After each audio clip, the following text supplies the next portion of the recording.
ഒരു ക്യാമ്പിങ്ങിന് പോയാലോ ഗൈസ്? ക്യാമ്പിങ്ങിന് പോകാൻ വേണ്ടിയിട്ടാണ് ഞാൻ ഇത്രയും ഒരുങ്ങിക്കെട്ടി നിൽക്കുന്നത്. പിന്നെയാണ് ഞാൻ സത്യം മനസ്സിലാക്കിയത്, ക്യാമ്പിങ്ങിന് പോകാൻ വേണ്ടി ഇത്രയും ഒരുങ്ങേണ്ട ആവശ്യമില്ല, ഏതെങ്കിലും കംഫർട്ടബിൾ ആയിട്ടുള്ള ഡ്രസ്സാണ് ഇടേണ്ടതെന്ന്. So first part of camping എന്ന് പറയുന്നത് ക്യാമ്പിങ്ങിന് പോയി കുക്ക് ചെയ്യാൻ വേണ്ടിയിട്ടുള്ള സാധന സാമഗ്രികൾ വാങ്ങിക്കുക എന്നതാണ്. സെക്കൻഡ് പാർട്ട് എന്ന് പറയുന്നത് ഈ വാങ്ങിയ സാധനങ്ങളെല്ലാം സെറ്റാക്കണം.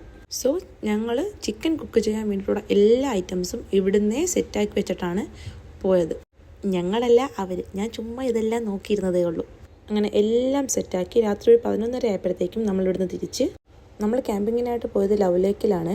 ആൻഡ് തേർഡ് പാർട്ട് എന്ന് പറയുന്നത് ടെൻ്റ് അടിക്കാൻ വേണ്ടിയിട്ടുള്ള നല്ലൊരു സ്ഥലം കണ്ടുപിടിക്കുക എന്നുള്ളതാണ്. ടെൻ്റ് അടിക്കാനുള്ള സ്ഥലം കണ്ടുപിടിച്ച് അടുത്തത് ചിക്കൻ കുക്ക് ചെയ്യാൻ വേണ്ടിയിട്ടുള്ള പ്രിപ്പറേഷൻസാണ്. ഞാൻ ചുമ്മാ ഇവിടെ വീഡിയോ എടുക്കാൻ വേണ്ടി പ്രവർത്തനം മാത്രം കാണിക്കുകയാണ്. അങ്ങനെ എൻ്റെ ലൈഫിൽ ഫസ്റ്റ് ടൈമായിട്ട് ഞാൻ അങ്ങനെ ടെൻറ്റ് ഉണ്ടാക്കിയിരിക്കുകയാണ് ഗൈസ്.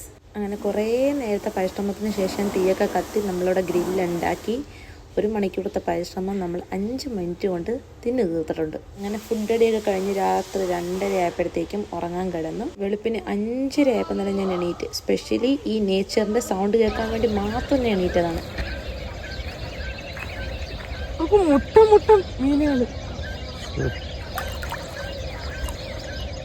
നിങ്ങൾ ക്യാമ്പിങ്ങിന് പോകാൻ പ്ലാൻ ഉണ്ടെങ്കിൽ മസ്റ്റായിട്ട് അവിടെ സ്റ്റേ ചെയ്തിട്ടേ വരാകൂ. ഈ രാവിലെയുള്ള ഈ എക്സ്പീരിയൻസ് എൻ്റെ പൊന്നോ അത് പറഞ്ഞറിയിക്കാൻ പറ്റത്തില്ല. നിങ്ങൾ എക്സ്പീരിയൻസ് ചെയ്ത് തന്നെ മനസ്സിലാക്കണം.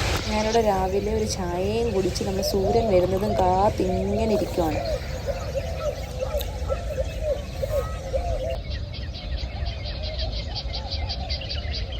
And next and final part എന്ന് പറയുന്നത് ഈ ലവ് ഷേപ്പിലുള്ള ലേക്ക് മൊത്തം നടന്ന് കാണുക എന്നുള്ളതാണ്.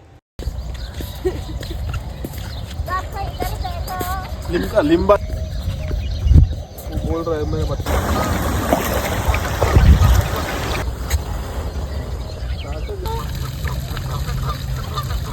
ग्रे कलर है, एक डार्क ग्रे वाला है.